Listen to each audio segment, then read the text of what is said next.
कि आपने तो अलग अलग भूमिकाएं इस प्रदेश में निभाई। जिस राजधानी में कभी आप जिलाधीश के तौर पर बैठते थे, उसी राजधानी में आप माननीय मंत्री के तौर पर हैं।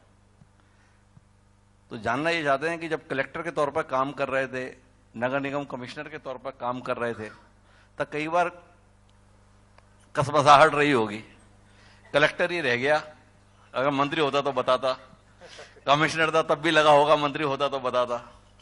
ईश्वर ने आपको मौका दिया, आप मंत्री हो गए। क्या उस समय ऐसा सोच रहे थे जो नहीं कर पा रहे थे पर अब कर गए?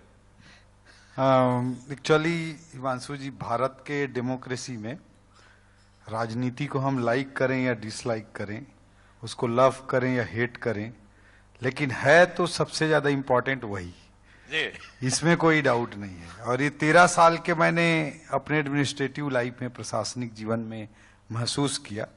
और ऐसा कोई विषय नहीं कि कोई चोट थी या कोई मन में कोई मलाल था।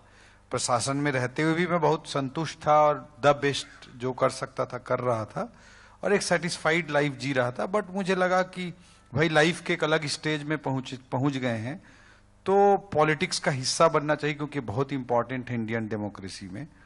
और हम जिसकी लाइफ अच्छी चल रही होती है वो राजनीति से थोड़ा दूर रहना चाहता है। वहाँ टांग खिंचाई बहुत है, वहाँ लफड़े झफड़े बहुत हैं, सोच के आदमी थोड़ा दूर रहना चाहता है जी। और क्रिटिसाइज हम करते रहते हैं बाहर से कि राजनीति में ये नहीं हो रहा है, वो नहीं हो रहा है, ये गलत वो गलत। तो चाणक्य का एक स्टेटमेंट है कि बुरे लोगों, अच्छे लोगों के राजनीति में भाग नहीं लेने का पहला दुष्परिणाम होता है कि बुरे लोग अच्छे लोगों पर शासन करते हैं। इस राजनीति में आने की जो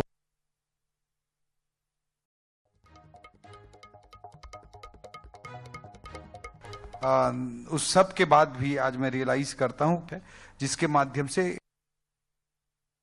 आप ला सकते हैं, और उसको मैं सेटिस्फाइड होकर आज की तारीख में एंजॉय कर रहा हूं अपने अंदर अंतर्मन से।